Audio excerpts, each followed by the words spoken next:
Good morning, everyone from around Chicago, the United States, and the globe. The Chicago Psychoanalytic Society and the Chicago Psychoanalytic Institute joined together this morning to welcome you to this program honoring Dr. Arnold Goldberg, the theoretician, the clinician, and the man. I'd like to welcome you all and send a very special welcome to Connie Goldberg, Sarah Goldberg, and their families who are with us on Zoom today. As you can see, today's program features a number of speakers, but we will also have time left at the end for some questions, comments, and reflections from the audience. So as you're listening to any of the speakers today, feel free to go ahead and put your comments or questions in the Q&A, and they will go to us, and we will take as many as possible at the end of the program. The chat can be seen by everyone, and we won't be monitoring that for questions, so please put those in the Q&A. And I just want to remind you of two things. One is that you can make a donation in honor of Dr. Arnold Goldberg, and the address is in the chat. And also this program is being recorded, so keep that in mind as you're participating. A program like this takes an awful lot of work behind the scenes that may not be visible to you today, but I do want to thank the people who've made today's program possible. And that includes Dr. Goldberg's final study group with Dennis Shelby, David Solomon, Brenda Solomon, Gavin Mullen, Jeffrey Stern, Molly Witten, Noreen Wiggin, and Dennis Shelby. Not twice, didn't mean that twice. But he did a lot of work. So thank you for your contributions to this program. I also want to thank Nancy Scheiber and Deirdre Harrison, and especially our anonymous donor who underwrote this event. And then thanks to all of you for being here today with us and joining us in memory of Dr. Goldberg. Now, I'd like to introduce Dennis Shelby, who is the past president of the Chicago Psychoanalytic Society, and he's going to make some brief introductory remarks. Thank you, Erika. I first met Arnold Goldberg in print long before I met him in person. I was a social work intern at Michael Reese. A copy of his 1975 paper, A Fresh Look at Perverse Behavior, was lying about. As a properly inhibited young Midwest social worker, I was puzzled and intrigued by the title. Aren't we supposed to not look at such things, let alone a fresh look? And needless to say, I didn't understand a whit of what he was saying. But the title grabbed me. Many years later, seeing, not seeing, feeling compelled to look the other way would be a central theme in his 2009 book, The Problem of Perversion. Now, Arnold was not interested in counting his contributions to psychoanalysis. The best our librarian John Leonard and I could come up with is an approximation. In the PEP archives, 102 papers, book reviews, letters challenging other authors, and replies to his challengers. A search on Amazon revealed that Arnold wrote, co-wrote, edited, and co-edited 48 books and journals. Now, many of his books are on our shelves, each with an intriguing and beckoning title. The Prison House of Psychoanalysis, the previously mentioned book, The Analysis of Failure. Again, aren't we supposed to not look at our psychoanalytic failures? But Arnold didn't. Arnold Goldberg approached many topics in psychoanalysis with a fresh look, challenging our many shibboleths, reframing central ideas in more modern language and epistemologies, offering his view and integration of contemporary theoretical developments. Some years ago, I was in the background as Sarah Goldberg was taking a class on contemporary self-psychology. She asserted with a little encouragement that her father was a contemporary self-psychologist as well. A bit of a maelstrom ensued, but he was added to the syllabus. Arnold Goldberg was a contemporary self-psychologist in his own way, with his own mind, a bit suspicious of faddish theorizing, and deeply embedded in the corpus of psychoanalytic thought. We're not able to see the many people who are attending today. The webinar format restricts visual access to each other, but it opens us up to the world. We have registrants from Germany, Australia, India, Turkey, Canada, South Africa, the United Arab Emirates, Saudi Arabia, Iran, China, and of course, the United States. We can say Arnold Goldberg and his work had a global reach. Thank you, Dennis. Now, I'd like to say a few words on behalf of the Chicago Psychoanalytic Institute as its president. But I too met Arnold Goldberg via the written word. From 1989 to 1992, Dr. Goldberg was director of what was then called the Chicago Institute for Psychoanalysis. I was a recent graduate of the Institute's child therapy program, as it was then known. And when that time of year came around, I received a fundraising letter from Dr. Goldberg on behalf of the annual appeal.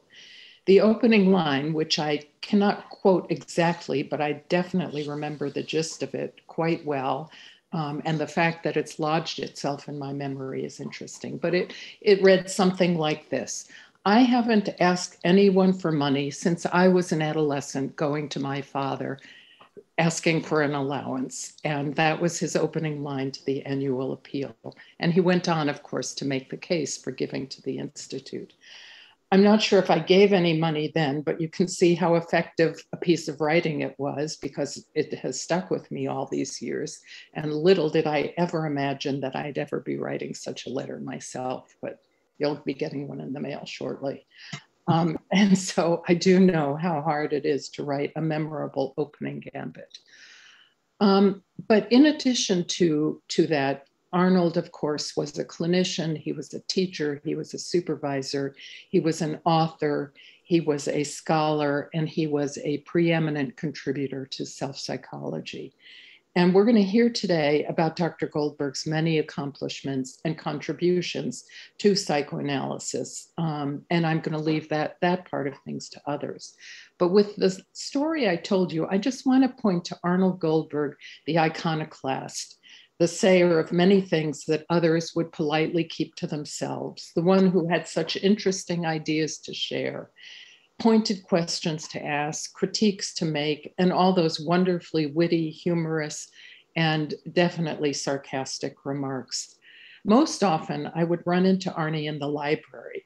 There he was, curiously looking at new books or journals, looking for sources, and ready to engage in a conversation, equally ready to hear about what you were doing or to talk about his own latest book or interests.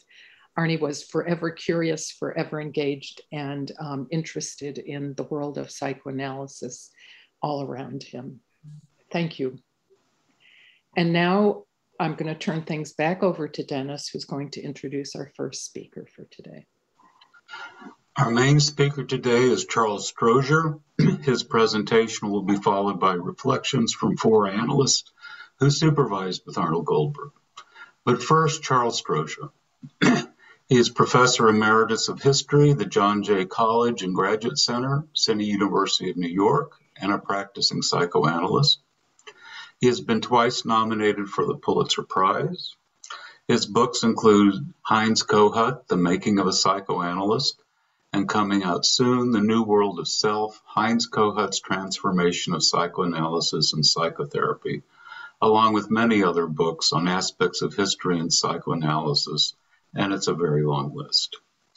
Charles has a deep history with Chicago and the Chicago Institute. He holds a PhD in history from the University of Chicago, is a research graduate of the Chicago Institute for Psychoanalysis, and was embedded in the group that gave self-psychology its early and enduring form. We are honored that he answered the call to be the main speaker for today. Charles? Thank you, Dennis. It's a real honor, albeit a somewhat sad one, to play a role in this event memorializing the life of my friend, Arnold Goldberg. So first there were the bulls. Yes, the bulls. The 1980s and the 1990s were the years of the miraculous Michael Jordan and his colorful teammate, Dennis Rodman, and the skilled Scottie Pippen, along with the rest of the talent on the bench. But most of all, it was Jordan, fiercely competitive, amazingly athletic, able to turn a game on a dime. Arnie loved the Bulls. He bought the biggest television set on the market, upgrading as new and even larger ones became available so that he could see all the action up close. He watched the games in his big, comfortable chair with a legal-sized yellow pad on his lap, scribbling some essay that his assistant, poor Chris Sussman, later had to decipher and type up, surrounded by a Heidegger tome or maybe a mystery novel. He moved seamlessly between Dasein and some paper he was writing about the psychology of perversion as he watched Michael Jordan on an amazing drive through 3 defenders. When Arnie got bored, he would turn to a mystery novel written by one of the authors he followed assiduously. Sometimes he even went to the games because the father of his friend and colleague Jeffrey Stern owned part of the Bulls and often invited Arnie, along with his son Andrew, and sometimes his younger daughter Sarah, to sit in the box at center court and watch the game. It is fair to say that it would have been one of the few times outside of his clinical work that Arnie didn't have a volume of psychoanalytic theory or existential philosophy by his side. Arnie actually loved athletics of all kinds. He regularly went to Bear games until he couldn't stand the cold of Soldiers Field anymore.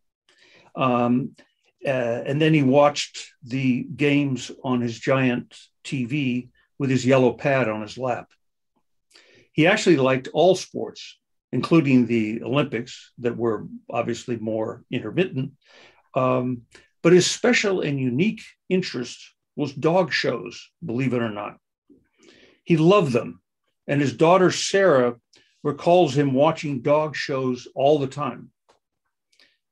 Sarah's astute comment on this interest is that Arnie loved the irony of the dog shows. All the silly trappings of such events turned his cynicism into irony that he could relish. But he also liked dogs and enjoyed seeing them parade around. He had owned a Bedlington Terrier named Stanley with his first wife. Sarah, however, was not allowed to have a dog, which she suspects now was because it was so traumatic for him to give up Stanley in the divorce. He was a force of nature, that Arnold Goldberg, always thinking, reading, talking, arguing, interested in everything. He cared as deeply about some argument over the self-object or perversion or the self as he did as what was happening with bin Laden in the Middle East or some current issue in philosophy that he loved to argue about, or what was happening politically in Chicago or New York or Iran or Moscow. He had a restless mind, living life from the neck up, always inquiring, wanting to grasp the nub of an issue, though he could step back for perspective and laugh at himself or joke about the frailty of the human condition. It is hard to imagine the history of self-psychology without Arnie at its center, there literally for years as Kohut's key lieutenant and editing countless books on groaning shelves. He inspired an entire younger generation to continue reading and thinking about Kohut's work. The prehistory of Arnold Goldberg.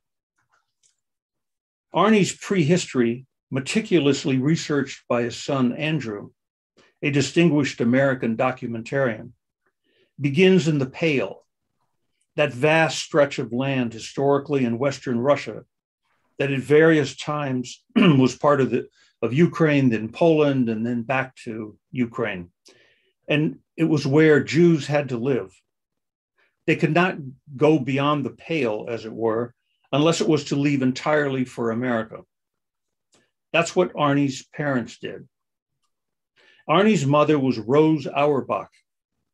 She was born in the Pale, though her father, Anitza, later Arnold, Auerbach, after whom our Arnold was almost certainly named, emigrated to New York when Rose was 2. Arnie's father, Moishe Bolchansky, was born in 1891 or in 1892 in a small town called Balin in the region of Podolia. His father, also Moishe, died in the jaws of wolves, so the local story went. That Moishe, the grandfather, that Moishe was a shoet, or ritual chicken slaughterer, and he was apparently coming home from work one night, but never showed up. All they found were his bloody shoes.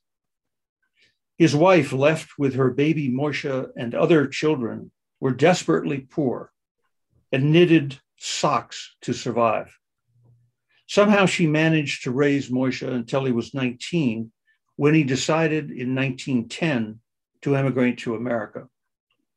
It was all about opportunity and escape from the poverty and drudgery of life in the Pale. In preparation for his leave-taking, Moishe changed his first name to Moyna, that became Morris in America, and his surname from Bolchansky to Goldberg, which was the name his brother Jake had taken after arriving earlier in America. It is perhaps a good thing that the psychoanalyst we honor today was not named Anitsa Bolchansky. The newly minted Morris Goldberg, after his arrival in New York in 1910, worked in a laundry run by Arnold Auerbach. I have to keep these names straight.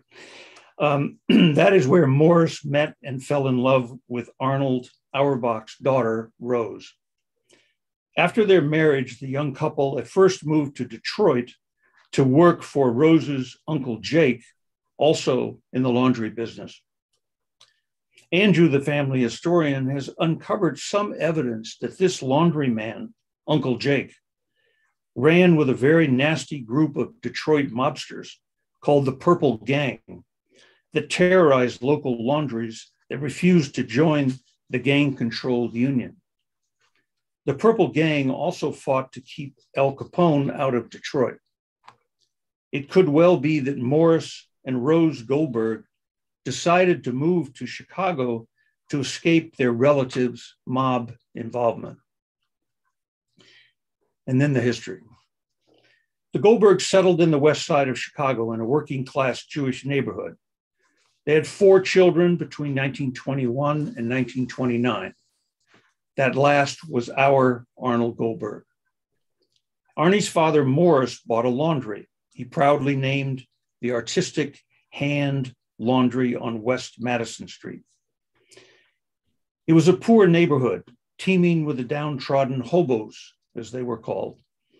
But Connie Goldberg, Arnie's widow, believes Morris was pleased he could at least keep their clothes clean. The family lived in cramped quarters at the back of the laundry, though in time, Morris's business improved sufficiently so that he could move his family into an actual apartment. It was an impoverished family life, both intellectually and spiritually. And Rose Goldberg was constantly depressed. The worst, however, a tragedy also befell the family. Manny, the firstborn, died at 5 of a burst appendix. The worst, however, was the death of Rose in 1941 from a brain tumor when Arnie was 12. She had a hard life. Her only solace was her relationship with her husband, to whom she was absolutely devoted, perhaps to the detriment of her children. After Rose's death, the elder sister, Irene, became a surrogate mother. Irene was amazing. She was determined, as was Morris, that Arnie and his brother Jerome would become professionals, preferably in the grammar of ambitious Jews at the time, doctors and lawyers. She learned from a friend that those who were successful were also cultured. So she diligently took her young charges to the Symphony and the Art Institute. Arnie later told his wife, Connie, that, quote, nothing would have become of me if it hadn't been for Irene. Arnie and his siblings attended grammar school and then Marshall High School in the neighborhood, and he was classmates there with Arnold Tobin, of course, later a colleague at the Institute. He skipped a couple of years in high school, but even then was immensely bored. He did the work quickly, but had to wait around for the others to catch up. At least there was the movie theater across the street from the laundry. On most afternoons, Arnie, Jerome, and Irene would take in a movie in that heyday of the studio system with spaghetti westerns and Fred Astaire and Ginger Rogers dancing and singing in the new genre of the musical. In 1945, at age 16, Arnie went to college at the University of Illinois in Champaign-Urbana. I asked Connie why he didn't go to the University of Chicago. The simple answer is that he couldn't afford it. Even the $16 tuition at the University of Illinois was too much for Morris. He contributed what he could, but Arnie had to work for part of the tuition and to pay for his living expenses. As a result, Arnie had a host of odd jobs, from assisting a jeweler one summer to bloody work as a butcher. He even waited tables. Picture that. Arnold Goldberg serving you a hamburger and fries with a smile to get a big tip. The war was just over and the veterans flocked to the university. To accommodate the sudden influx of students, the school turned a giant ice rink into a dormitory. Hundreds of first-year students slept on rows and rows of bunks, just a few feet apart. The problem is that the students were all on different schedules. So throughout the morning and into the afternoon, hundreds of alarm clocks went off in a cascade of rolling and very annoying sound. It was miserable. At least Arnie had clean laundry. Each week, he would pack up his dirty clothes in a special bag and take it to the US Post Office to send to his father in Chicago. Morris would mail it back clean and neatly folded with a chocolate bar on the top. Arnie was pre-med in college, taking only science classes at which he excelled, and then remained in Champaign and went to the University of Illinois Medical School. He made some lifelong friends at Illinois, including Morton and Estelle Shane. They were part of a throng of psychiatrists and psychoanalysts in the profession in the 1950s. They were part of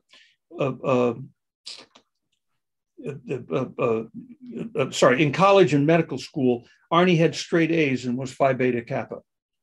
Only once in college did he take a literature course, and to his great dismay, received a B. He went and argued with a professor who eventually backed down and raised his grade to an A. Arnie was not someone to argue with. He had a terrible temper, as his family knew well.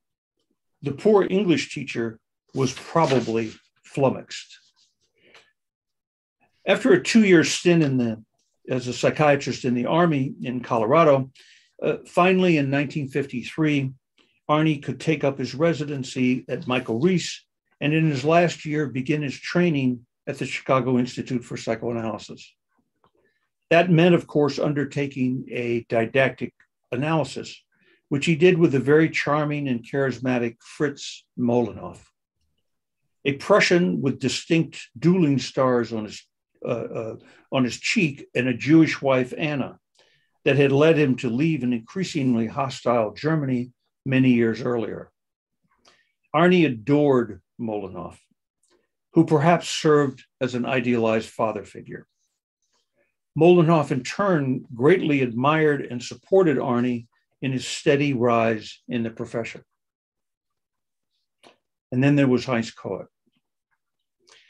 One of Arnie's supervisors in the late 50s and well into the 60s was Heinz Kohut.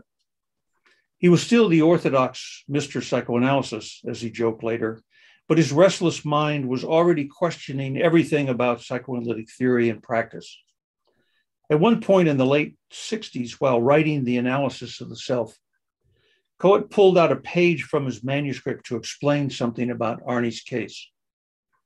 The passage in question discussed libidinal cathexes passing through the object as part of the idealization of the superego.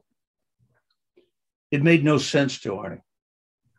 Some years later, after Kohut himself had abandoned such arcane and absurd ideas, he asked Kohut why he had not been clearer. Kohut replied, "I didn't know myself." Arnie was thus present at the creation, the right man at the right time and in the right place. He was fully trained and well analyzed, but still young and eager for new ideas. He was also able to sacrifice a measure of self-esteem to be close to Kohut and get the gift of what he had to offer. Arnie was the key to those loosely allied with Kohut, and especially to the more intimate circle around him, self-styled the group, modeled after Freud's followers who met in his home on Wednesday evenings beginning in 1902, and to whom Freud gave secret rings in 1912 after the break with Carl Jung. Freud and Kohut, in other words, the two foundational thinkers in the history of psychoanalysis, needed a close group of followers to sustain them intellectually, psychologically, and spiritually. Arnold Goldberg was not necessarily the only one in Kohut's group with ideas, though he had lots of ideas himself, but the trusted assistant, the chief of staff, or maybe the prime minister of the movement. It was often a burden to deal with Kohut's impossible need always to be at the center of attention. After one dinner party at the Kohut apartment at the Cloisters in Hyde Park with a visiting German, this guest riding down on the elevator asked Arnie how he could stand it. Arnie replied, "Kohut is a national treasure." Arnie felt that Kohut was a genius from whom he always learned. Of course he could be a bother, but Kohut enriched Arnie's understanding of everything psychologically and philosophically. Arnie knew that fate had chosen him to play a special role in the history of psychoanalysis, and he was not going to abandon it readily. Kohut came to rely on Arnie to do everything in self-psychology. That meant consulting on whom to assign to reply to the nasty review of the Restoration of the Self by Martin Stein in 1978, or who should be on the panel at the meeting of the American in New York, or whom to invite to a seminar at the Institute, and on and on and on. Kohut was, of course, increasingly sick in the course of the 1970s and unable to travel or deal with the stuff of a new and intellectually vibrant movement. Arnie was the designated de facto head of self-psychology, with Kohut its intellectual leader. It was stressful at times, but Arnie kept his cool. In 1978, there was a great to-do at the Institute after Kohut commented in a scientific meeting that Joseph Breuer was really the first psychoanalyst. Kohut was a gushing fountain of ideas, especially when he spoke extemporaneously, and the comment was hardly remarkable. The context, however, was years of resentment by those cast into the shadows by Kohut. There were late-night calls and much tuttering that Kohut was no longer a real psychoanalyst. How could he relegate Freud to the sidelines? Within days, he was actually voted off the Institute Council. Kohut was frankly devastated and felt he had been kicked out of his family. The ever-loyal Ernest Wolff began to talk of organizing a new self-psychology institute, an idea Kohut himself quickly squashed. He hated the sectarianism of psychoanalysis and would not be a part of it now. Besides, he felt he wasn't a dissident, but the new voice of psychoanalysis. I was a research candidate then, and around the Institute, obviously, and remember well the turmoil, but also what Arnie told me one day, quote, "Why don't we just all wear t-shirts with Kohutian blazoned across them?" As you all know, I went on to write Kohut's biography, a project that I began in 1982 and finished 19 years later in 2001. No one in that process mattered more than Arnie. He supported my idea of writing the biography from the outset. He fended off the critics, like those wolves biting at my heels, rather like the wild animals that killed his grandfather, Moishe, the Shoat, in the Pale. He also raised money for me, first in installments of $10,000 to support research trips to Chicago from the most generous Gail Eldon. And then he engineered a large grant from Irving Harris that meant in 1998, I could take an entire calendar year off from my day job as professor of history at the City University of New York and write the first draft. It is not an exaggeration to say that I would never have written my biography of Heinz Kohut without the continued support of Arnold Goldberg. Family and children. Arnie's first marriage to Phyllis Magida in 1966. She was quite beautiful. The marriage with Phyllis Magida, however, was tempestuous and didn't last very long after the birth of Andrew. After the divorce, Arnie began dating Connie Obenhaus, who was then a social worker at the Institute, who did excellent intakes with new patients coming to the clinic for low-fee analysis with candidates. And of course, Connie has had her own very successful career in the field. I've also known Connie since kindergarten at the lab school, as we are both children of generally admired University of Chicago professors. Connie's father was Victor Obenhaus, professor of social ethics in the Chicago Theological Seminary that was affiliated with the university. Connie was raised in a secure, sophisticated, highly intellectual, and upper middle class environment.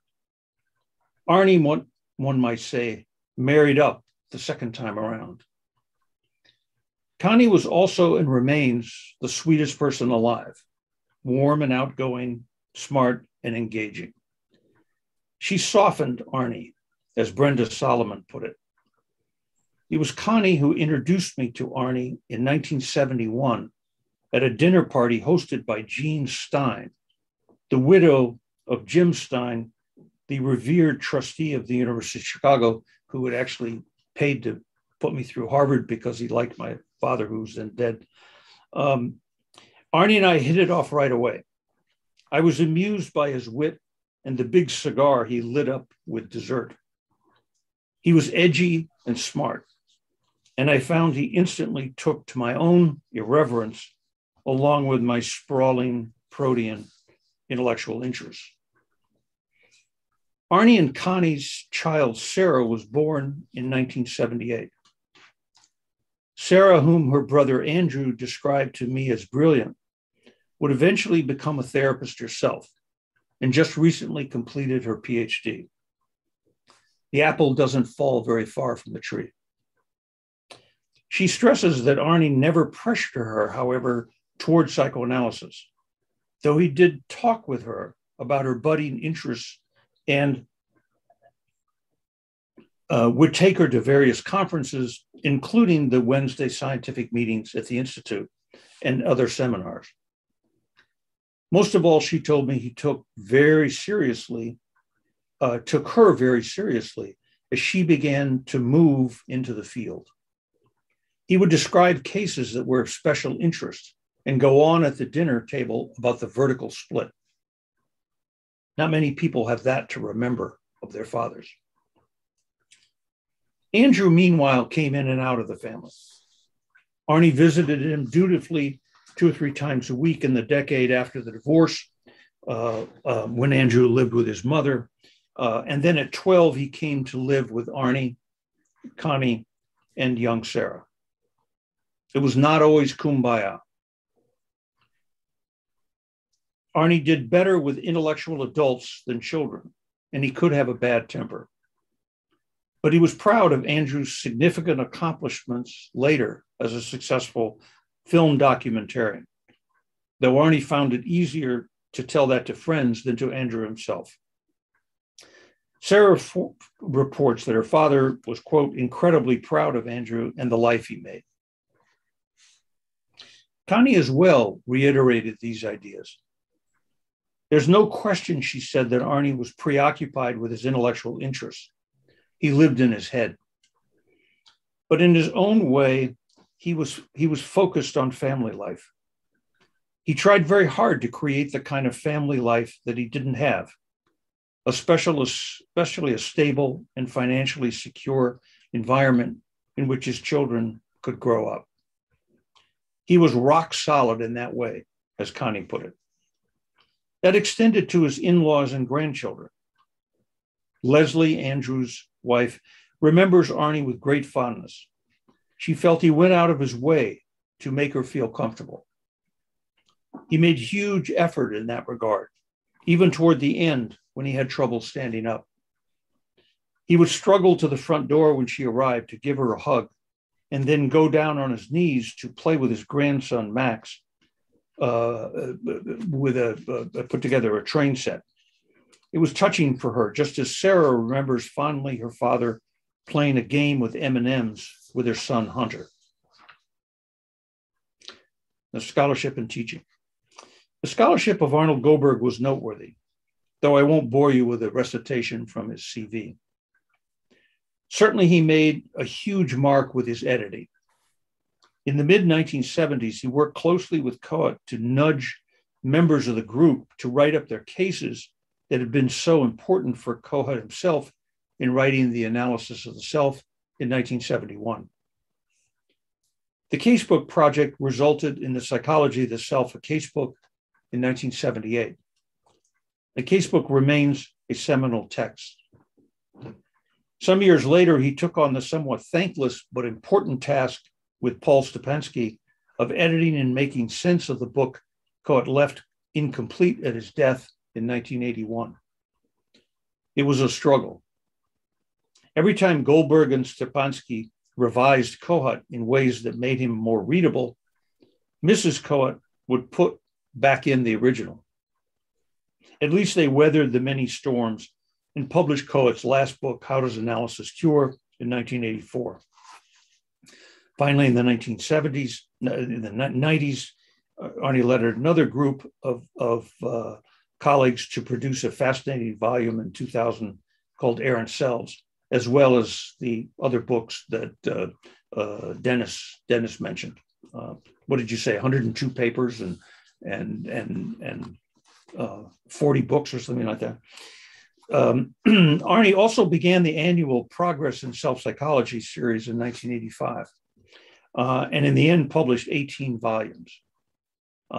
Since I often publish pieces in this series, I'm perhaps biased in saying the Progress volumes represented the best of current work in the field, as the post-heroic generation tried to figure out how best to continue self-psychology without Kohut.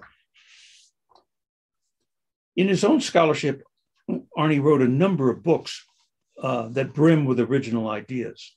I think the problem of perversion is probably the best known book, grapples with the issue of offbeat sexuality from a self-psychological point of view. Some of his views in that book don't really stand up well in the current environment, but he makes a fascinating point that we may well make too much of the distinction between supposedly normal sexuality and perversion, that we live in a world of desire where the two intertwine and mix in baffling ways, and so on with other books. What may have mattered as much as Arnie's formal scholarship was his teaching. he was not just a good teacher, he was superb. Brenda Solomon says, there was no one better. I would say he was probably the best teacher I've had through my psychiatric and analytic training. No doubt about it. Arnie never had notes, but at the end of a class, he realized he had covered the subject completely and in an ordered, logical, and coherent way. He was dazzling, as Jeffrey Stern put it. I remember well Arnie as a teacher in the Institute. He was indeed remarkable in the range and depth of his knowledge. As a candidate in the mid-70s, I found him a truly inspiring teacher, dealing with the intricacies of what was my first exposure to this new self-theory. Somewhat later, Arnie relished his teaching at Rush Medical School, where he held a chair in psychiatry. He taught the residents there on Friday mornings during the academic year. Robert Schulman, now the acting chair of the Department of Psychiatry, who was there as a resident, described Arnie as, quote, incredibly smart and dedicated to teaching, unquote. Arnie imbued the residents with great reverence for psychoanalytic tradition and challenged them to become skilled healers. He could be, quote, bombastic and acerbic, Schulman notes, but he challenged them to learn. He was equally impressive as a supervisor, though Brenda Solomon reports that he would open mail during a session. His favorite supervisee and soon colleague and friend was Jeffrey Stern, whom Brenda said was the golden-haired boy. Jeffrey finished his PhD in English at the University of Chicago in 1981 with a prize-winning dissertation on the late plays of Shakespeare and wanted to become a lay analyst. Kohut, it seems, pushed for his admission as a research candidate because he liked his resume and always endorsed lay analysis. And I have to say, personally, I wondered whether he played a role in my own admission in 1972. It turned out that there were some snafus with Jeffrey's application for a waiver, but Arnie was willing to take him in for supervision in the meanwhile to deal with some psychotherapy patients Jeffrey accumulated. Eventually, Jeffrey got the waiver and went through full clinical training, but he never left his supervision with Arnie until his death, in fact. Arnie could be infantilizing and grumpy and sometimes dismissive. Jeffrey notes, but he was, quote, magnificent overall as a supervisor.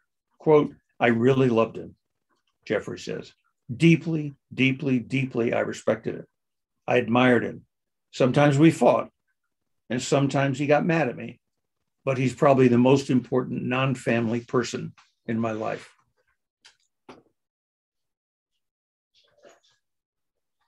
The end. It was very sad that a man who had such a brilliant mind in the end lost it with his Lewy body dementia. But we all go the way of all flesh. And today we honor the memory of one of the leading lights in psychoanalysis and someone who channeled Kohut for countless students.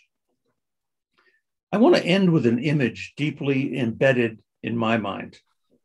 It was Sunday, September 30th, 1981, the last day of the Self-Psychology Conference in Berkeley. We all knew Kohut was sick. No one, however, except those few old friends who visited him in his hotel room during the conference, realized how close to death he was, which in fact came 4 days later on October 4th. Kohut held on until the final session and his presentation at the very end of the conference. Then he spoke movingly about empathy, making some important conceptual points about this oxygen of psychological life, especially that with or without anything else happening in analysis, if a genuine empathic connection is established, healing occurs. Then he concluded, He was tiring and needed to end. I'm quite sure this will be the last self-psychology meeting that I will attend, he said solemnly in a video that one can see online. As many in the audience of 500 began to cry, including myself, aware now more than ever that he was announcing his own end. Quote, let's hope for a good future for the ideas embedded in self-psychology, he said. And then he really did say goodbye, and the applause was tumultuous and the tears abundant. Kohut raised his hands. Enough, enough. I know your feelings. I want to take a rest now. At his side was Arnold Goldberg, who now led Kohut out of the hall. It was actually scary, as Arnie told me later, for people kept reaching out to touch Kohut, who was so weak he could barely stand. Arnie had to serve as Kohut's pulling left guard, as he told me later, in an image from his years with that yellow pad on his lap in front of the very large television. Thank you. Moving on with the program. We'll now hear from 4 analysts who supervised with Arnold in order of seniority.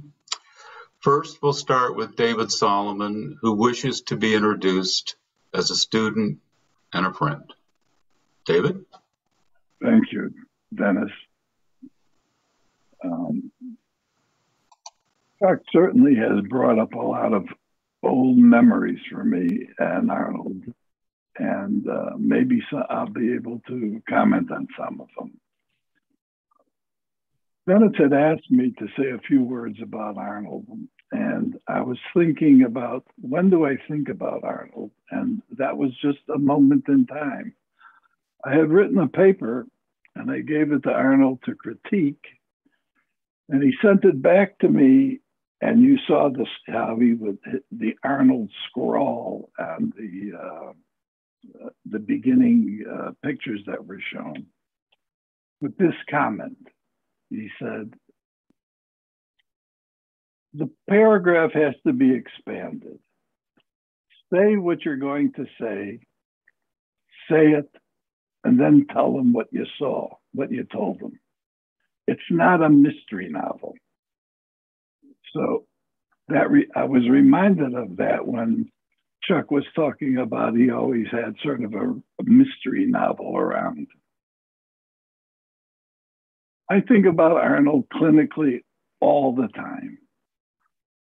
In fact, a couple of weeks ago, the IAPSP had a conference where they presented a case of a woman coming. It was on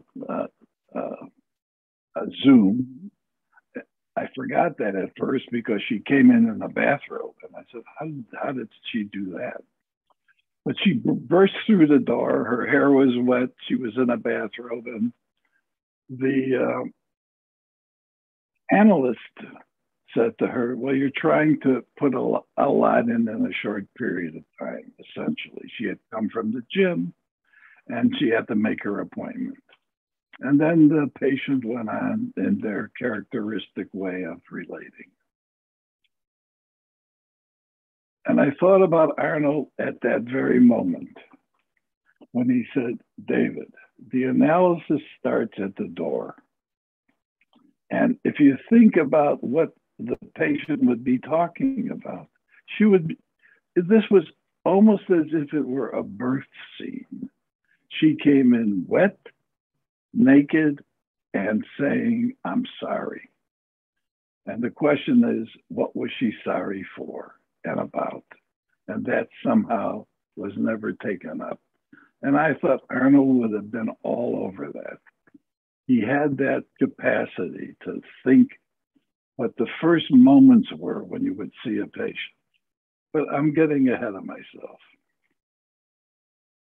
I first met Arnold in 1964, and he was assigned to me as a supervisor for a case. And now, from what Chuck says, I have some feeling as to why was there this connection made between us? I mean, I'm first generation. I come from a background of people who had to leave the Ukraine. I grew up in relatively modest environment. I don't think quite as bad as Arnold was. I had to work. I went to the University of Illinois Medical School as he did. I was in now Michael Reese residency. So there was sort of a parallel that maybe he saw in me that I didn't know about at the time. But it was clear that his ability to think and to supervise was without exception the best that I had ever had.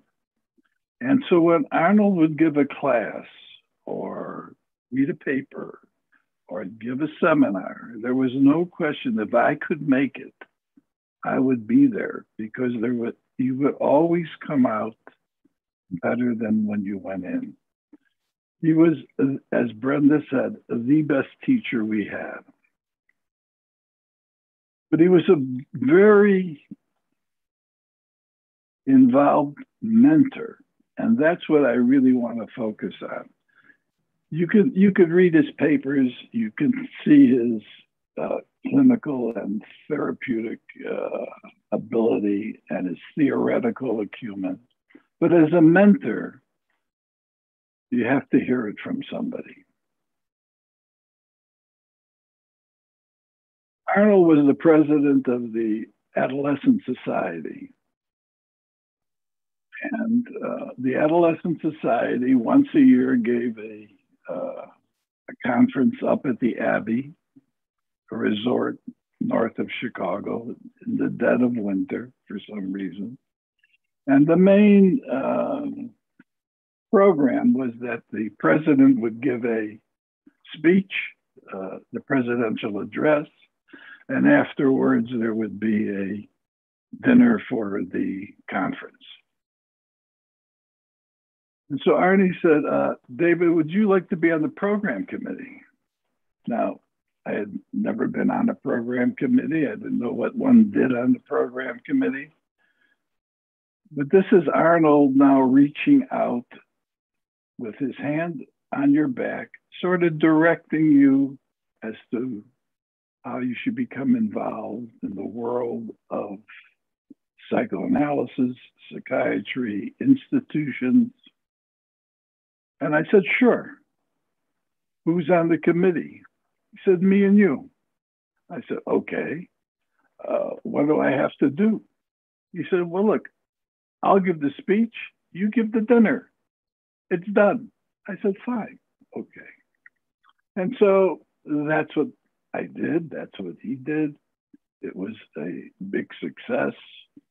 In fact, I can even remember the menu and the price these years later. But that led to me being on every planning committee from the Institute and the Society for the next 10 years, planning events with them. So that's Arnold sort of pushing you in a direction. In the paper that I had given him to read, he said, why don't you present this at the meeting on Wednesday after the lunch for the analysts. This was a training analyst meeting. And I said, really? You really want me to go in there and present a paper in this room, the Holy of Holies? Nobody goes in there. Even analysts couldn't get in there if they weren't the training analysts. He said, yeah. I said, okay. And so I went in and Arnold came in with me and sat down next to me and I presented the paper and then the questions started. Well, at this time, I didn't have the words, the concepts, or the experience to handle much of that. And so when I would hesitate for a moment, Arnold would step in and he would clarify a point. He would answer the question. And he would sometimes say things about the paper that I didn't even know were in there. But this was Arnold. Arnold being the mentor, being the teacher, helping you along in your career, essentially. He gave maybe, I don't know how many papers at the Chicago's society meetings. And Arnold was always the biggest draw. And he was always, if it could be, placed first to give the year meeting because he would start the year off with the biggest attendance. Well, when you give a paper, you have to have somebody respond to it. And Arnold was nice enough, I would say, to ask me to do that 4 or 5 times, as I'm sure he asked Jeffrey also. So that it was Arnold's slowly pushing you forward and doing things that maybe on your own you would not have done. But this is his heart in all of this, not just his mind, that I want to acknowledge. Now, most of all, it was the lunch at the lower level of the Pittsfield building around the doctor's table. The doctor's table was a table where all the young Turks from the Institute would have lunch.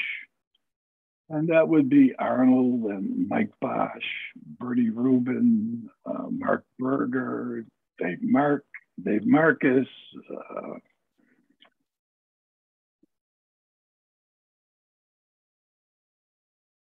And I would have lunch down in the room, and Arnold invited me over to be able to partake in the table and said, you know, you're welcome here.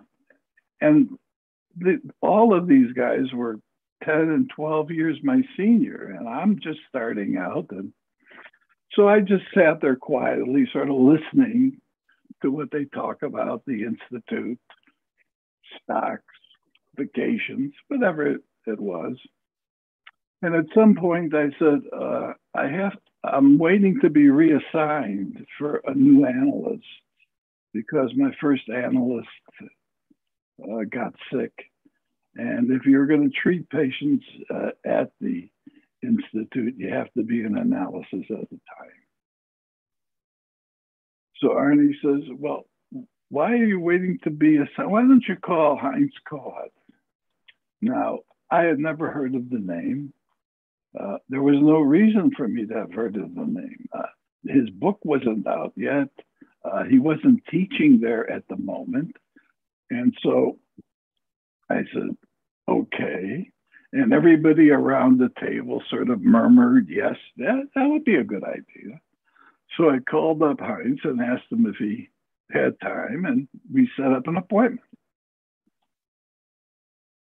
The next day, I mentioned at the table that I got an appointment. I said, but I don't know anything about him. What can you tell me? What kind of guy is he? And I know, and everybody was talking about his accomplishments and his teaching. And Arnold says he's from Vienna, and he thinks of himself as a gourmand. I go, whoa, that's in my wheelhouse. So I go and to the see Kohut for the interview, and it's what you would expect. Tell me about yourself. Your first analysis, what did you learn, all of that. And at the end of the hour, he closes his tablet that he was writing on, and he says, so tell me, he says, what do you do when you're not doing this? And I said, well, I cook. I know a lot about food, and I know a lot about wine. He looks at me and says, we'll begin Monday. So this was, again, Arnold's influence on my own development. And consequently, from there, it led to being on the council. It led to teaching the year-long self-psychology course at the Institute. It even led to, at the time when Arnold suggested you should sort of chair that Saturday seminar conference of self-psychology that was held at the Institute once a month. This was the continuation of the Kohut group. And in fact, I did that for 5 years. And it was during that time when I invited Chuck, I think almost every year, to come in and to present his latest chapter. I asked him to come in. He felt he would present his latest chapters to the group. And that always started a discussion, whether some people agreed with what he was writing about or not. So I want to say, though, then, when do I think of Arnold? I think it would be easier to ask me, when don't I think of Arnold? Because for me, he is inside. He's always been there. He's been in my mind and he's been in my heart. And I will always be grateful for his mentorship. And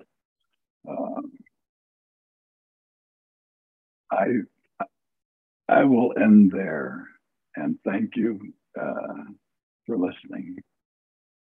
Jeffrey, the golden boy, but Jeffrey, I don't see you. Are you there? Yeah. Oh, there you are. I'm there. Oh, good. Welcome. Take it away. Well, first of all, many, many, many thanks to Chuck for that astonishing, beautiful, touching, moving paper he gave, tribute he gave. I had thought that when this idea came up, that maybe we could ask Chuck. I had suggested it to the group, and everybody thought that would be a sensational idea. And Chuck readily agreed. I had no idea of what a monumental task doing this paper would be, the care and the painstaking thought. And I suppose I should have known, because I have some sense of Chuck. I know something about his work, but I didn't think that he would that he would do what he did, and my deepest gratitude and thanks. And also, David, thank you for that really beautiful talk. So me. When Horatio comes to Elsinore for the funeral of Hamlet's father, he tells his friend he saw him once, and that he was a goodly king. He was a man, Hamlet answers, take him for all in all. I shall not look upon his like again. It is, of course, impossible to think of saying what I might say about Arnold Goldberg in 10 minutes. I always say that he taught me all I know, which at the outset was almost nothing. I wasn't a mental health professional. I was a Shakespeare scholar who had almost no clinical experience whatever when I met him. But unlike virtually all of his colleagues, this didn't put him off. Rather, it intrigued him, because he thought of psychoanalysis as an intellectual discipline to be enriched not only by psychiatry and psychology, but also by philosophy, linguistics, history, literature, anthropology, everything that might contribute to our understanding of meanings. Arnie is famous for his anger, and it's true that he was never one to suffer fools gladly. I think many of us felt he failed to be reelected to a second term as director because he wasn't good at shaking hands and kissing babies. But what many may not know about Arnold Goldberg was the lightness of his being. He loved psychoanalysis the way a bird loves the air or a dolphin the waves. Thinking about clinical and theoretical issues in the field talking to friends like Bonnie Lidowitz, who knew all sorts of things he didn't, made him incredibly happy. I think I first met Arnie in maybe 1983 when he pinch hit in our self-psychology class at the Institute for David Terman, my then favorite teacher and still favorite teacher. I don't think I'd done the reading, and I was in a bad mood because who wants a substitute? But Arnie, as I evidently told Chuck, was dazzling. I remember he drew his famous illustration of the upside down pants on the blackboard to explain Kohut's ideas of the vertical split. After class, I asked him if he'd supervise me. I had a few therapy cases at the time, and amazingly, he said he would. Arnie was an astonishing supervisor, as David has already suggested. He could look at the, to me, vast, undifferentiated star field of the material and immediately pick out its essential constellations. And once he'd done so, every time you looked, there it would be the hunter or the water carrier or the great bear or the swan organizing the case and the transference. Unique in his supervision, in my experience, was his insistence that the therapist should always be the focus. He believed cases were always about parallel processes. So if the patient had a father issue, he'd want to focus on my father issues, despite my trying to insist that I didn't have any father issues, or at least I didn't have any like the patient's. Supervision was often more analytic than my analysis. And at one point, I asked him if he'd consider actually becoming my analyst. He said, no, if he were my analyst, we couldn't be friends. And we were becoming friends. As Chuck said, Michael Jordan had come to town. My family had a tiny interest in the Bulls. So we had a lot of basketball tickets, and Arnie and I went to lots of basketball games. And we talked basketball a lot, but we didn't only talk about basketball. One year we took Jonathan Lear's Heidegger course at the University of Chicago. I was always lost, but Arnie, poring over Being and Time, seemed as though he'd died and gone to heaven. I think when he comes back, it may be as a philosopher. I don't know how he became a psychoanalyst, but he might have been anything. A great internist, university president, George Smiley, running MI6. But Arnie's supervisee, being Arnie's supervisee was a kind of crazy-making experience because while I was with him, I felt hell would freeze over before I ever understood anything properly. But at the same time, he made it clear that he believed in me and that I was ready to be sent out into the world. This is what David was talking about. So he'd get me on panels, send me to lecture and teach, and even insisted that I supervise at Rush, despite my certainty that the resident that I would be supervising would see in a moment that I knew far less than she did. In 2012, he sent me to teach in China, which I've been doing usually twice a year ever since.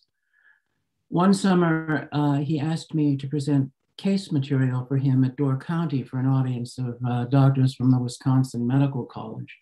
He brought Connie and Sarah, age 9, Robin and Gabi came with me. Sarah spent almost every minute in the pool. Arnie was astonished by her swimming, as though Sarah's swimming were the 8th wonder of the world. Once he was asked by a group, maybe in Wheaton or some western suburb, to come out and give a lecture on his own work. I told them you would do it, Jeffrey, he said. I called my lecture the Goldberg Variations, riffing on Bach. The music had been commissioned by a Russian count who suffered from insomnia and had brought his harpsichordist, one Johann Gottlieb Goldberg, to Leipzig to study with the master. He asked for music that would be smooth and somewhat lively so that Goldberg could play for him from an antechamber to his bedroom when he was up in the night and in low spirits. So it seems the Goldberg Variations were composed to be psychotherapeutic. I don't think I knew at the time that Arnie actually played a similar role for Heinz Kohut. Evidently, Kohut would phone Arnie, similar to that of Goldberg's for this count. Goldberg would evidently phoned Arnie very far into the night, fretful about some narcissistic injury he'd suffered when someone had said something unkind about his work, and Arnie would soothe him until he was calm enough to sleep. I was wrong, however, to think of Arnie's work as merely variations on Kohutian themes. His own work was so much his own work, and it went everywhere. As Chuck indicated, he wrote about the wishy-washy personality, the analysis of failure, the prison house of psychoanalysis after the philosopher Jameson. He took up the question of whether analysts should apologize to their patients, and on and on and on. His most important work in my mind was what he did on perversions and behavior disorders, insisting that misbehavior is never chiefly about pleasure-seeking, and that efforts to suppress that are at the heart of all the 12-step programs and most psychotherapy are doomed to fail because the behavior is really about the patient's efforts to hold a fragmenting self together and warding off a deep and unendurable depression. In my work, Arnie's incredibly powerful, original, and usable ideas come up every day, as they do for David, especially his insistence that symptoms always emerge out of the self-object matrix, and that even micro-narcissistic injuries are at the heart of everything from bad moods to suicide attempts, drug taking, cutting. Arnie very much wanted his training to lead me, as with David and the others, to independent thought. He wasn't looking for me to ever be a puppet whose strings he might pull, but I don't think he was expecting me to tell him one day that I wanted to take a patient to London to see a 2-part 6-hour play. Arnie was all about interpretation and forever at war with those who thought psychotherapy a cure by love.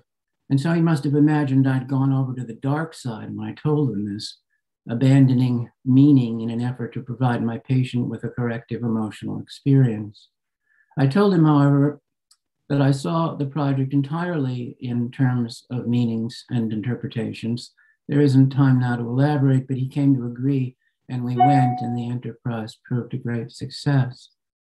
What was important to Arnie was never the form of therapy. He didn't care what you said or what you did, only that you relentlessly strove with the patient to understand.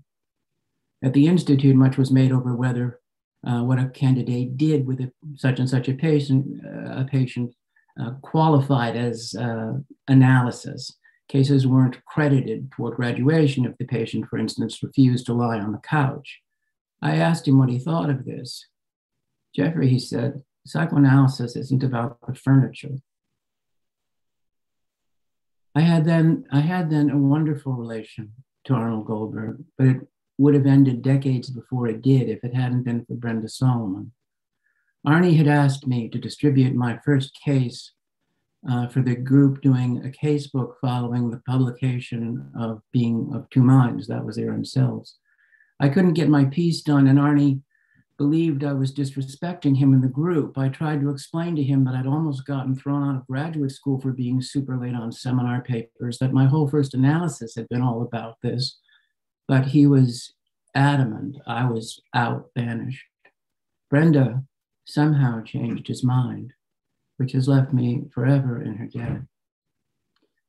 When Hamlet, the play, begins, Horatio and the soldiers are astonished to see the dead king's ghost walking the battlements in the night. I would climb the highest building in Lincoln Park if I thought I might see Arnie again, even if I had to wait all night till cockcrow. Thank you. Molly Witten told me not to say anything other than that she was Arnie's last supervisee. Much more could be said about Molly Witten, but I'll let her begin. Thank you, Jeffrey. I appreciate you following my request. My TED Talk, Dennis explained that what we had to do as speakers was provide a 10-minute TED Talk. So my TED Talk of Arnold Goldberg, I as I thought about it, what could I share that contributes to all that's been already said? David, Jeffrey, Dr. Strozier, and Dennis all have provided such a rich and loving memory of Arnold with much more longer relationships with Arnold than I. When I went to put my comments together, it was daunting to think, what can I add that hasn't been shared?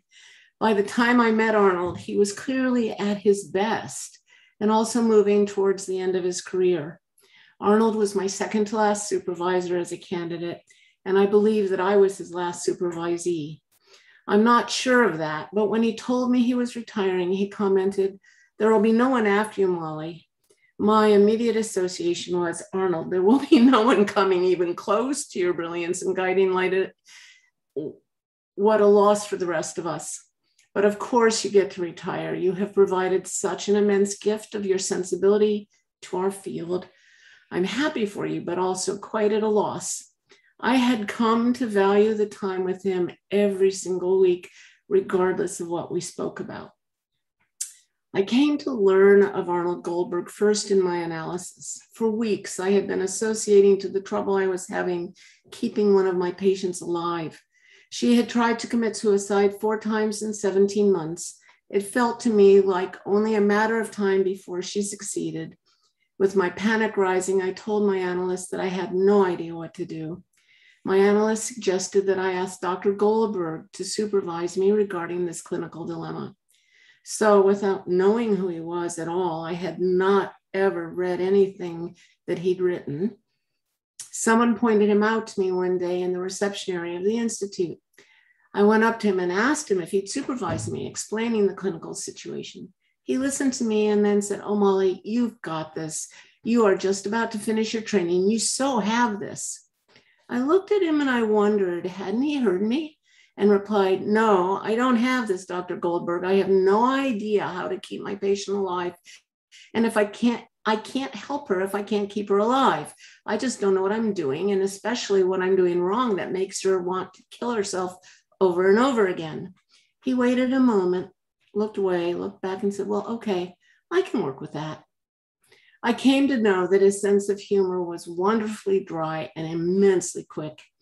But at the moment that he agreed to supervise me, it was such a relief to know that he would help me learn what I needed to know, that I never even asked him what he meant when he said, "Well, I can work with that." Now looking back, it seems to me he was chuckling that I was so clearly struggling with my own ignorance. His comment meant that he was willing to work with someone who could acknowledge how much she didn't know. He voiced throughout the supervision curiosity and interest in not only wanting to explore my therapeutic tasks, but he genuinely shared with me a wish to help. Fast forward, Arnold and I worked together on behalf of my patient for about 5 years.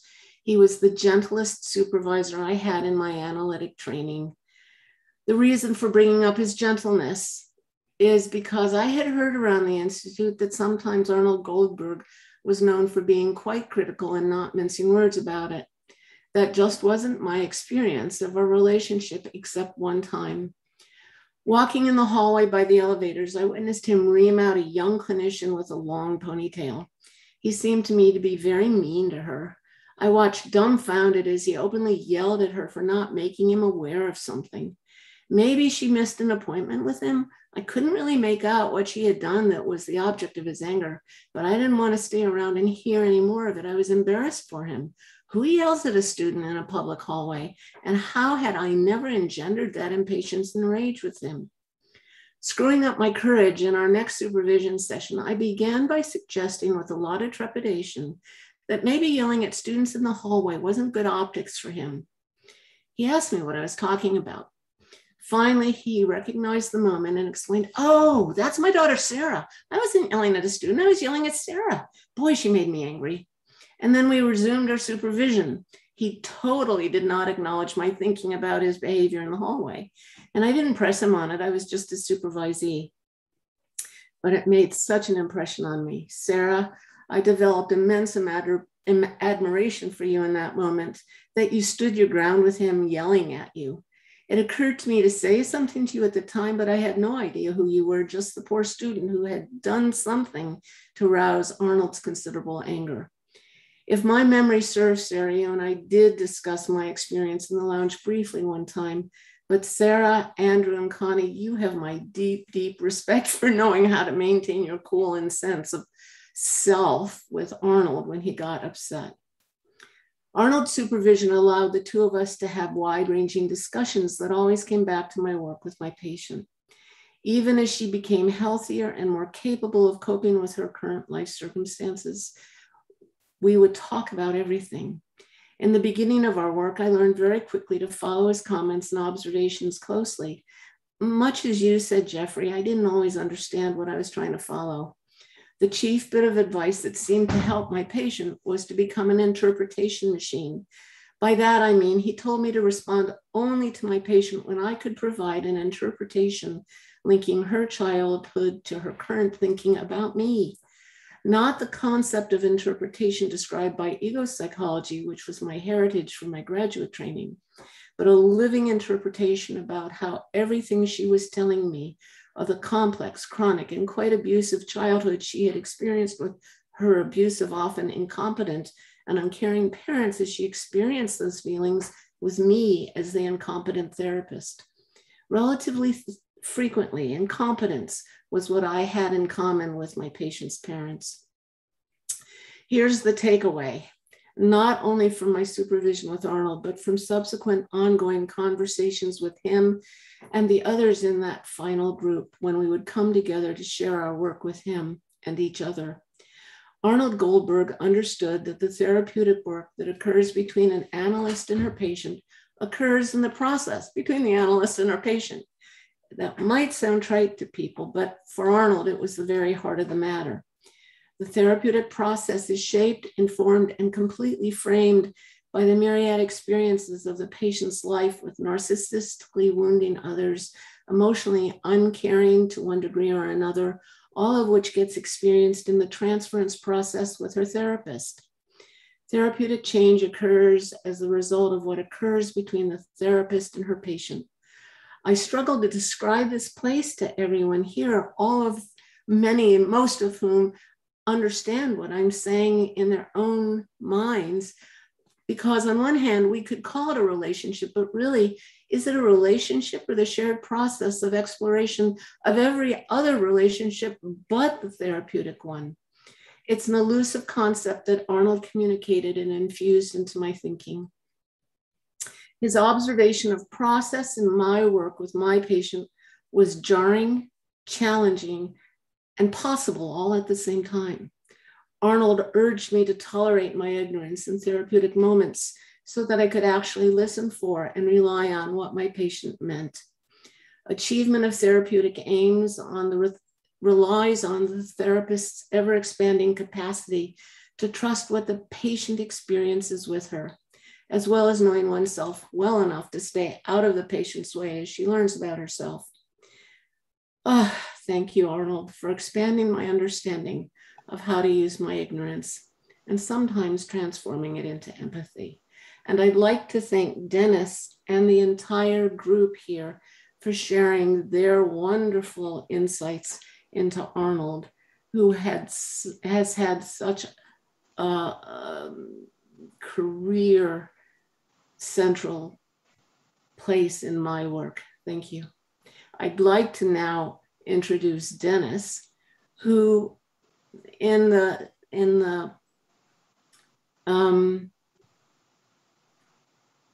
nature of this particular gathering is not about each of us, but about Arnold. So in that frame, Dennis is his good friend and neighbor from the country, his student, and also his supervisee. It's yours, Dennis. Thank you, Molly. I'm going to begin my account of lessons learned with the story that's become part of the Goldberg family lore. Many years ago, I was attending a reception at the APSA winter meetings. It was the year, or one of the years, when Arnold gave a plenary address. Ralph Roten was introducing me around, and he introduced me to someone by saying, and he wrote this book. Meh, was the response. Ralph was puzzled, and he wrote a follow-up book called Meh, was the response. Ralph began to look puzzled and a bit anxious, so he added, and we had him down to Atlanta, and he gave a really great paper on. Again, meh. The provocateur started to stir. I know it's hard to imagine. So I offered, well, my real claim to fame is that I'm Connie and Arnold Goldberg's gardener. The previously unimpressed person lit up.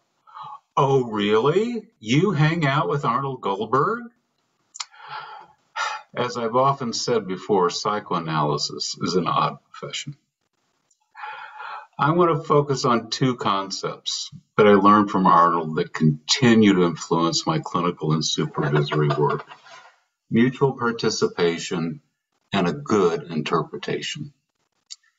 Now, mutual participation in the broadest sense was, I think, Arnold's response to the assertion that all clinical work is a co-construction between two parties.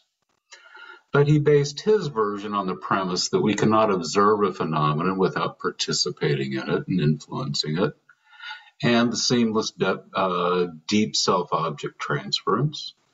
Now, Arnold asserted that this is especially true for the human mind. Listening to another mind is participating in that mind, and we can hear the influence of his work on regulatory disorders, his observation that clinicians routinely participate in disavowal and vertical splits in their clinical work, the nature of the self-object transference, and how all of these elements can contribute to a deeper understanding and engagement, or keep dynamics in play unrecognized and untouched by the psychoanalytic process. Now, like many good and usable concepts, mutual participation is deceptively simple, and I played with it for many years. One could argue it's just another reframing of transference, countertransference, but these central ideas were based on dynamic interplays, not dynamic interplays influenced by structural considerations. To find our participation, acknowledge it, wrestle with it, and put it to use for the analysan's benefit is rarely an easy task. It is, by its very nature, humbling. And I would add, as I learned from Arnold, that if we're not feeling humbled in our clinical work, we're not really doing good clinical work. And as David said, thinking about Arnold, what am I participating in has become an ongoing part of my day-to-day thinking. Now, we can look at this many ways, and it's certainly humbled me and opened up broad new horizons, but my idea being that it takes time to find these things. And Arnold had a great deal of patience with me and with others for taking our time and listening for it, and then often by a kind of follow the leader kind of way, showing us how it's done.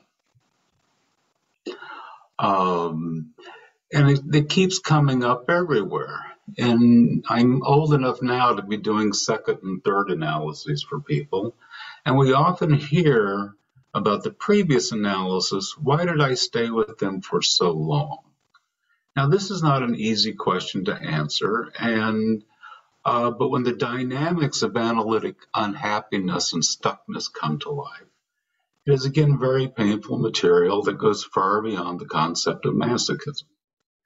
During the supervision group that I felt so honored to participate in, I observed repeatedly, Arnold would listen to a few minutes of the case presentation, then hone in on mutual participation, and away we went.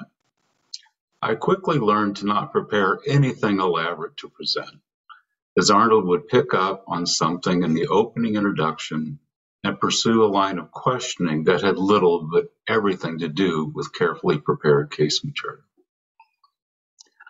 And I'm aware my attempts at elaborating mutual participation might sound overly simplified, but I do remember Arnold repeatedly saying, we're always participating in something. Lesson learned, overly prepared case material may well be an attempt to hide from ourselves and others our mutual participation. Now, the idea of a good interpretation is buried in a paper of Arnold's, the title of which bears no indication that this helpful understanding of interpretation is embedded in it. Again, it's deceptively simple. So what makes a good interpretation? A good interpretation changes both parties. Now, this definition limits our focus and understanding of interpretation. It does remind me of Freud's definition of interpretation, a process of finding the hidden meaning. Well, if the meaning is hidden from the analysand, it will certainly be hidden from the analyst as well. A good interpretation should be hard to come by. A good interpretation conveys our deeper understanding of a variety of clinical phenomena, and it applies to dreams, transference ruptures, the deepening transference resistance. It applies all over. But a good interpretation often occurs in the spontaneous aha moment, as if a veil to our understanding had seemingly been lifted. We offer interpretation. Both parties are a bit disorganized, if not shocked by the new and novel information. Far from knitting into the ego, the process of working through is one of both parties sorting through a new and novel way of understanding the patient's world. I argue we should feel naive in our previous understanding of the analysis after a good interpretation. This, of course, is the very process Arnold elaborated in his book, Misunderstanding Freud. I want to thank you all, and I'm going to hand things back to Erika. Well, thank you, Dennis. And thank you, Chuck. Thank you, David. Thank you, Molly. Thank you, Jeffrey. This was a really amazing portrait of one of the really significant contributors to psychoanalysis in our day. And, you know, as I've been listening to all of you, I just can't help but think how mysterious the psychoanalytic process is and how Arnold was able to help people, you know, solve those mysteries with his kind of piercing intelligence and curiosity. I would like to encourage anyone who has a comment or thought or memory that they would like to share to just put it in the Q&A, and we'd be glad to share it with the audience. Brenda's going to share something about Arnold's views about leadership, which I think would be really quite interesting in this context. So I was one of the participants in the monthly meetings for a number of years. I think at least 3, if not 4 years, of the casebook that finally came up as the Errant Selves casebook.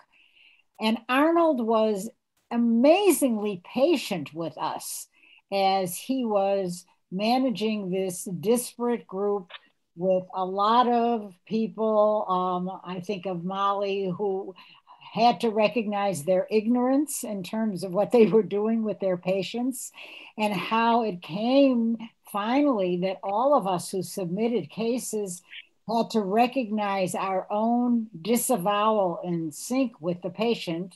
That's what Dennis was trying to explain. I think it was an amazing feat of Arnold's leadership and patience with all of us, none of us up to the capacity that Arnold had, but out of that, we all learned so much and a book was published. I just want to highlight his capacity in that role. That's it. Thank you, Brenda. I think that's another little window into the way Arnold moved the field forward. We have a message from Carol Perlman. I was a member of this group, and Brenda, I think we met for 4 years, once a month, sometimes more often, and it was one of the most important experiences I had as a candidate. I was one of the only candidates in the group. The group was otherwise graduates and some training analysts, and we all worked together, and most of the time with mutual respect, except when Arnold had a temper tantrum and would attack one of us, and the rest of us would think, oh my God, what do we do now? But it took me a long time to realize that the errant selves were we, the analysts. It wasn't just about the misbehavior of our patients. And so here was this kind of wonderful irony, entitling it errant selves, because it was both the analysts and the patients. And as I said, and I want to repeat it, it was one of the most important experiences that I had as a candidate, to work together as a group and then to publish this book. And I guess I'm sorry that we have not provided more of that for more candidates, but we needed Arnold to do it, to lead it, to invest himself in it. Thank you. Thank you. That was wonderful. We are the errant selves, not our patients. Yeah, thank you, Carol. It reminds me, one of my favorite book titles by Arnie is the one on moral stealth, where he says how correct behavior insinuates itself into the psychotherapeutic process. But I think that, the continual vigilance about not maintaining correct behavior, but really responding, and as Dennis emphasized, the mutual participation is really important, and really a hallmark, I guess, from as we're putting it together, this portrait of Arnold Goldberg. Arnold Tobin would like to speak. Can you unmute? All right, I have to think what I'm going to say now. I know too much, so I have to be careful. Arnie and I grew up together on the West Side. We're competitive.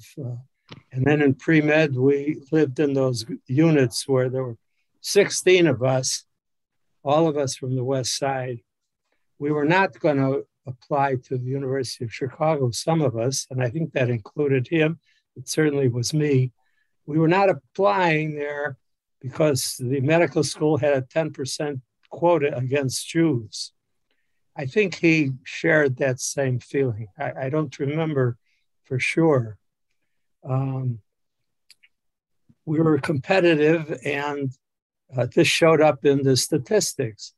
We were 1-2 in pre-med with over 500 students, and we were 1-2 in the junior class, and we both got junior Phi Beta Kappa, except he got the key and I didn't, because I had flunked ROTC. So he endlessly teased me about that indicated something about me. We worked together. You heard a mention of that we all worked together to get our meals. And I used to fight with him because he didn't want to do his full share. Came to a point once where we almost had a fist fight, but he fortunately withdrew for both of our sake. And that was manifest in different ways. We discussed together also how to take a look at Freud carefully. And there was some stuff we actually agreed on.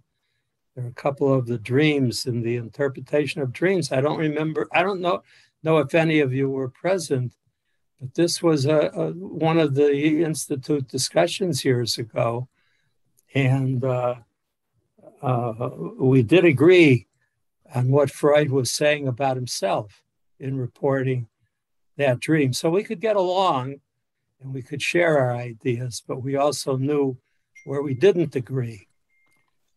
He was competitive about Kohut, and meaning that he had to make sure that he was closest to him. I became close to Kohut because Kohut mentioned an interest in the primal scene. And for the next 3 years, we met once or twice a year to discuss that topic. And when I said to Kohut, you haven't charged me anything, he said, we're colleagues. This is not a teacher-student arrangement. And when I attempted to tell such things to Arnold, he never wanted to hear it. So it was all part of a very, I thought, healthy atmosphere at the Institute at that time. And in spite of our disagreements and competitive feelings, we still had a certain kind of fond feeling for each other. There were a lot of other things that I knew about because I was close to both Pollack and Kohut in a way. But I think that I'll leave that for Strozier to do some more digging if he is interested in getting more of the details of some of the things that were going on at the Institute, which were not for full advertisement in publicity. Thank you for being so tactful, Arnie. Am I supposed to be grateful for the assignment? Well, it depends on your attitude about being a historian. I don't know. I don't judge you in that category. It's up to you. You decide what kind of historian you are, a bibliographer. Okay. Well, I think Chuck will do that. I just wonder if any of the panelists want to respond to each other or make a comment about what the morning has further brought to their minds about Arnold in this discussion, and of course anyone in the audience as well.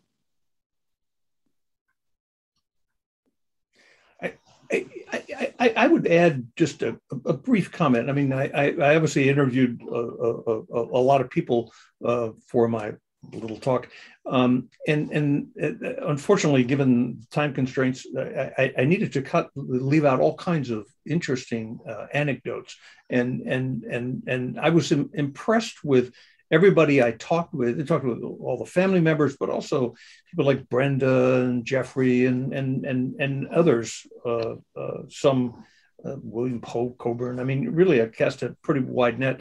And I was surprised in interviewing people how their stories just poured out of them. So that my problem was selecting what to leave out. Because everyone had so many stories. There's no question that Arnie left his mark on everybody in contact with him, and sometimes negatively. But even those who were hurt by his anger respected him and felt and had stories of him. That leading, providing examples, always knowing so much of the field. I mean, he was so much more than a clinician. I mean, he was a true intellectual, and he really tried to understand the world. I mean, I think Jeffrey said, if he comes back, he'll come back reincarnated. That if he comes back, he'll come back as a philosopher, which is probably true. But someone else said he may be this, he may be that. He really covered the map and was a true intellectual in the Greek sense that he was a polymath and he really these interests were just so wide ranging. That it was very much a part of the inspiration that he provided for everyone whose lives he touched. Thank you, Chuck. I think that's a really good summary of the kind of powerhouse he was. And, really, psychoanalysis is so fortunate that he chose us. Anyone else like to comment at all? Apropos of what Chuck was just saying, it used to drive Kenny Newman nuts that I stayed in supervision with Arnie for such a long time. He would say, Jeffrey, you don't need supervision anymore. And I would say, well, first of all, you never outgrow your need for consultation. But I said, if I gave up seeing Arnie every week, I wouldn't see him if I didn't see him in his office. He doesn't go out at night. He had chronic fatigue for a long, long time. There was no opportunity to see him otherwise. And even if we had seen each other socially, it wouldn't have been the same. For me, it was a sort of ongoing intellectual experience, incredibly uplifting, challenging, fun, and really loving. So I would say to Kenny, and I'm not giving up my supervision. Listening to all the stories it's working on something I've been working on, especially since working with more of our Middle East candidates, and that's the importance of the oral tradition. And there's a huge unrecognized oral tradition that's part and parcel of psychoanalysis and psychoanalytic training. And it really got me thinking that it's the stories we tell about our mentors are such an important part of passing on psychoanalytic knowledge. And it's not really recognized as important. Dennis, we've got two more people who want to speak, but to contribute to the oral tradition. But I think that's a really important reminder to people, because this oral tradition is one way that we collect our own history. Anna Ornstein. Oh, I didn't hear enough, in a way, what it was like to travel with Arnold, what kind of a company he was under those circumstances. We spent many nights in the home of these people, and the afternoon conversation, the after breakfast conversation, were extraordinarily rich. I learned so much psychoanalysis in this very easy going, when he was not in a person, but we were just talking, and he loved it. I loved it, and we could never quite finish it. Thank you for speaking up. I just loved the man. I loved him dearly, and I felt so loved by him. And that was another thing I cherish forever. Thank you for letting me talk. Thank you, Anna, for sharing that touching remembrance. I have two more speakers. We have 3 minutes, so I'm going to give you 1 minute each, and then Shelley Myers first. Can you hear me? Yes. Okay. I have known Arnold, and we were friends going back to the 60s, and there was an opportunity to get a house at McCormick Seminary, which I had heard about and passed it on to Arnold. We then went into a lottery. He was ahead of me, and he called me and said, I've got the last large good house in the seminary. Do you want it? Because you made me aware of this. And I was just really shook up by how wonderful he was about that. I turned him down, and we went on to be friends. He introduced me to the self-psychology group, and I was a suite mate of him for, I guess, ever since we've been at 122. And he was a remarkable man. Thank you, Shelley. Yeah. Thank you so much for that little tidbit about another realm of his kindness. The final word is going to go to Danny Levin, who I guess will speak to the newer generation that Arnie has trained. Can you unmute, Danny? Am I unmuted? Yep. I'm a former Rush psychiatry resident, and I was the former program director at Rush for many years. And probably the greatest honor I had in that job was to be able to work so closely with Arnold. I'm speaking, I think, for many former Rush residents in saying that he was the greatest teacher many of us ever had at any level of our educational experience. He taught 2 seminars every Friday morning that many of us organized our entire week around. Those seminars, you could be post-call, falling asleep anywhere else in the hospital, but Arnold Goldberg could keep you awake.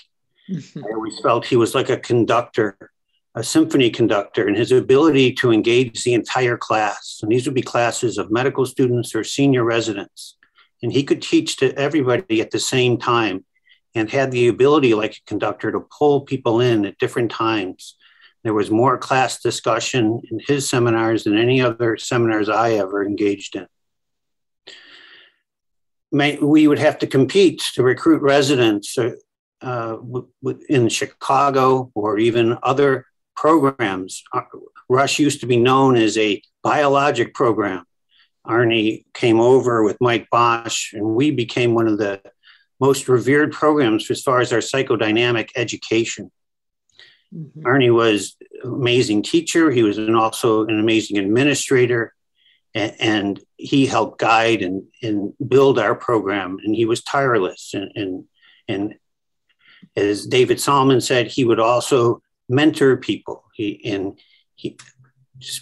Within class, he could make your week. He could also